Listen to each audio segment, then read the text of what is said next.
Olá, irmãos, que bom estarmos aqui para nós continuarmos estudando a lição da Escola Sabatina. Como eu falei na terça-feira, hoje nós vamos estudar as 2.300 tardes e manhã de Daniel 8:14. Hoje, quarta-feira, 15 de maio. E como nós falamos, Miller, o Guilherme Miller, não o William Miller, ele esteve envolvidíssimo com relação a essa profecia, né? E ele estudou muito. Você percebe que o tempo que ele esteve debruçado sobre a palavra de Deus, quando a gente lê a história dele, ele realmente queria que Jesus voltasse naquela data, né?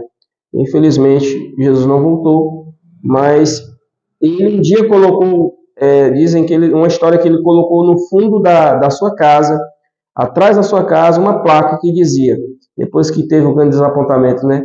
Tenho novas datas para a volta de Jesus, o amanhã e o amanhã. Ele não quis mais marcar datas. Até porque a própria palavra de Deus diz que nós não devemos marcar datas, porque nós não sabemos o dia que Jesus vai voltar, mas nós precisamos nos manter preparados. Ao estudar as profecias, comparando verso com verso, Miller concluiu que se Deus tinha cronograma na Bíblia, então deveria haver um cronograma também para a segunda vinda de Jesus. Assim como ele imaginou que houvesse um cronograma para a primeira vinda de Jesus, deveria haver um cronograma também para a segunda vinda de Jesus. E ele foi estudar o santuário, ele foi estudar a questão do dia, que é considerado um dia profético, até as 2.300 tardes e manhãs, quando se iniciou essa data, até quando ele fez os seus cálculos, juntamente com outras pessoas que estudavam a Bíblia, eles chegaram à data do dia 22 de outubro de 1844. Houve uma data anterior, né, no ano de 1843, e novamente eles fizeram os cálculos e eles acharam que seria agora no ano de 1844. Só que, infelizmente, não foi isso que aconteceu, né? Em Daniel 8:14, que evento ocorreria no final das 2.300 tardes e manhãs? Vamos ler o texto. Eu gostaria de ler o texto com vocês. E foi-lhe otorgado toda a autoridade, glória e posse do reino, para que todos os povos, nações e línguas obedecessem e sirvam ao domínio. E terá o fim do reino, jamais será destruído, né? Então, o reino de Deus jamais será destruído. Mas o texto fala sobre a purificação do santuário, justamente o santuário. Que santuário? O santuário celestial. E o que é essa purificação do santuário celestial? Tem pessoas que dizem, o que tem para purificar no santuário celestial? Lá não tem pecado. E o que vai purificar no céu? Se o santuário está no céu, o que você imagina que é?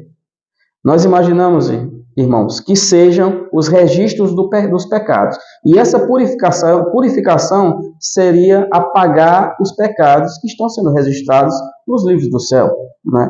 Então, a purificação seria justamente isso. Mas muitas pessoas, e principalmente Guilherme Miller, na época, ele acreditava que essa purificação do santuário seria a terra que deveria ser purificada. E como ela seria purificada? Com a segunda vinda de Jesus. Só que a gente percebe que o cálculo com relação à data não estava errado, mas o evento que iria acontecer não era a segunda vinda de Jesus a essa terra, mas a passagem de Jesus para o lugar santíssimo lá no céu. Como no santuário tinha 3 compartimentos, o pátio, o lugar santo e o lugar santíssimo, e o sumo sacerdote, ele fazia ações tanto no pátio como no lugar santo, e uma vez por ano ele entrava no lugar santíssimo para fazer a purificação do santuário. Foi justamente isso que aconteceu lá no santuário celestial. Jesus, na data do dia 22 de outubro de 1844, ele passou do lugar santo para o lugar santíssimo.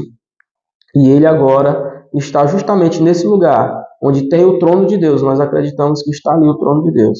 E ele está fazendo a intercessão por mim e por você.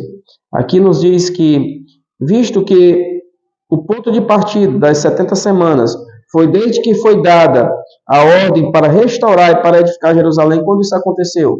Lá em 457, como está nos livros de Esdras, né, foi a data inicial para os 490 anos, né, que se comunharia com total agora perda do povo judeu com relação à questão deles serem o povo escolhido.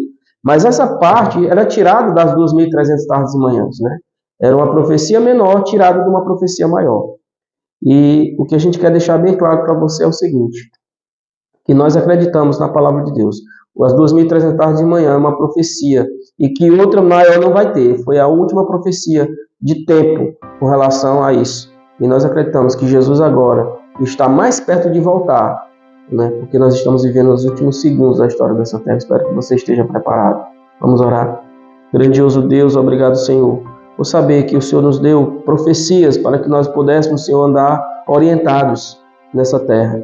E a tua palavra diz que se nós não crermos em Deus, nós vamos nos perder. Se nós não crermos nos teus profetas, nós não estaremos seguros. Por isso a Bíblia diz, crede em Deus e você vai estar seguro. Crede nos teus profetas e prosperarei. Obrigado, Senhor, por acreditar na tua palavra e saber que muito em breve o Senhor vai voltar para nos buscar.